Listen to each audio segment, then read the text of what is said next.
Hey everyone, welcome back to Corporate Decoder. Today, Allspring Funds Trust just filed its N.C.S.R report for the 31st of March 2026, and I'm seeing some key financials that tell a story.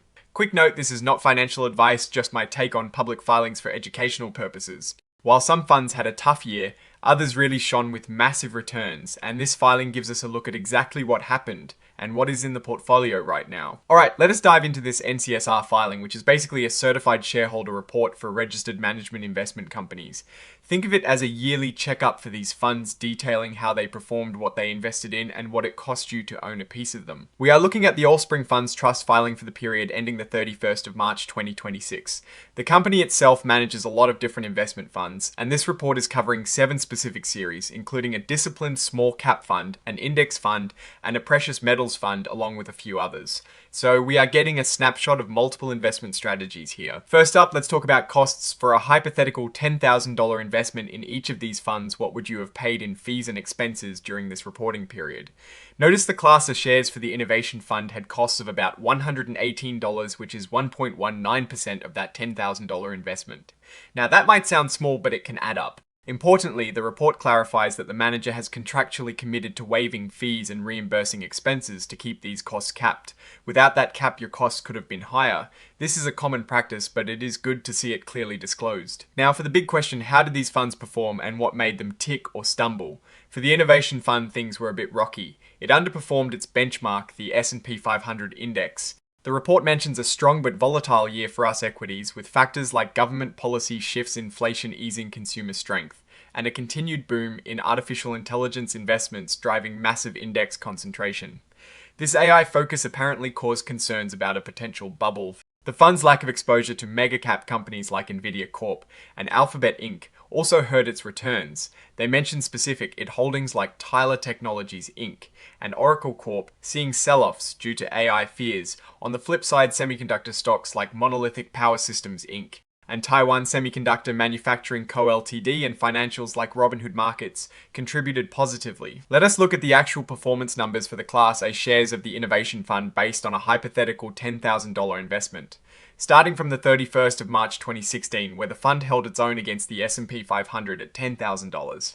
By the 31st of March 2026, that same initial $10,000 investment in Class A shares had grown to $34,613. That might sound good, but comparing that to the S&P 500 index over the same period, which would have turned $10,000 into $37,594, shows the fund lagged its benchmark.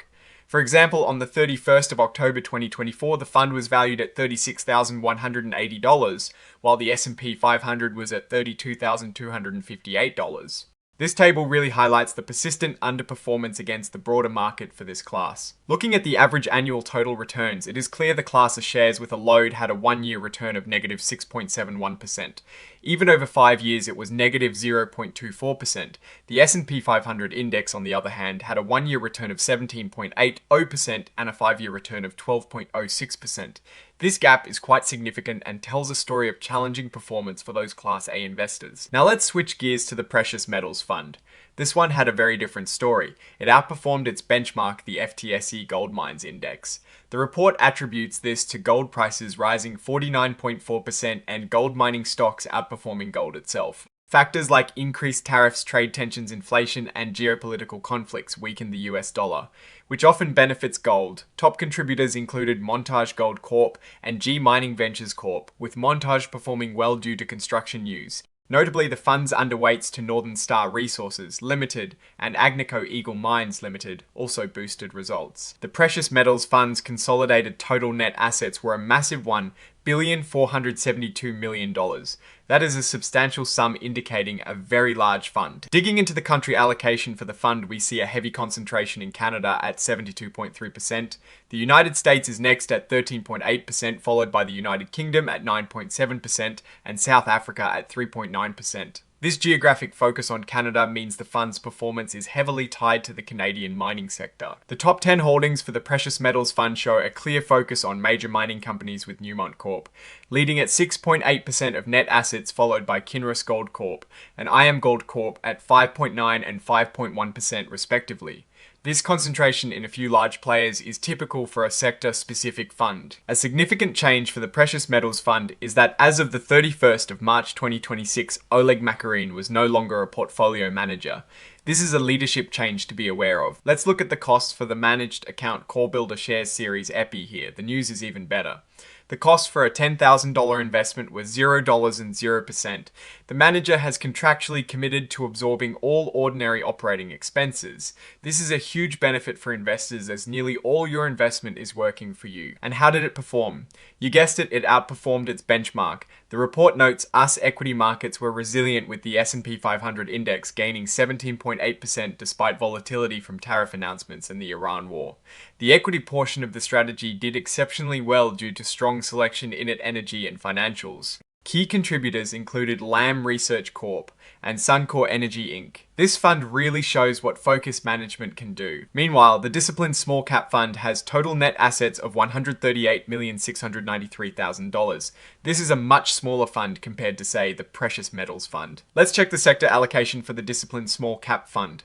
Information technology is the largest at 14.2%, followed by financials at 17.6% and healthcare at 17.2%. This shows a diversified approach within the fund's mandate. The top 10 holdings for this fund are quite spread out with Nextpower Inc., Class A at only 1.1% of net assets. This indicates a well-diversified portfolio, a good sign for a small cap fund where diversification is crucial. On the leadership front for the Disciplined Small Cap Fund, Tyndall Bricky CFA was added as a portfolio manager effective the 1st of April 2026, and James M. Tringer CFA will no longer serve as a portfolio manager effective the 31st of December 2026. These are important changes for understanding the fund's future management. Let's look at the index fund's cost for a hypothetical $10,000 investment. For the administrator class, it was only $27 or 0.25%. This is very low, reflecting the index fund's strategy of passive management and minimal fees. The manager also has a contractual commitment to cap expenses here. The administrator class of the index fund had a one-year return of 17.48%, slightly underperforming the S&P 500 index at 17.8%. 0% for 5 years, it was 11.77% versus the S&P 500's 12.06%, and over 10 years it was 13.84% compared to the S&P 500's 14.16%. While the performance is close, the fund consistently trailed its benchmark. The top 10 holdings for the index fund show a very different picture from the Precious Metals Fund. We see big tech dominating with NVIDIA Corp at 7.5% and Apple Inc. at 6.6%. This reflects the market's heavy weighting towards large cap growth stocks. Overall, this filing shows a mix of fund performances with some facing challenges and others delivering impressive returns. The key takeaways are the importance of understanding fund cost performance trends and the underlying strategies and leadership changes that drive these results. We saw a standout performer in the Managed Account Core Builder Shares Series EPI with its zero-cost structure and good performance. The Precious Metals Fund showed its sector-specific strength while the index funds and other classes demonstrated the impact of fees and management strategy. Always remember to check these filings to truly understand where your money is invested and what it costs you. Oh, and the research tools I actually use are linked in the description. They help keep this channel going. That is my take. Stay decoded. Don't forget to like, comment, subscribe, and check out the Discord in the description.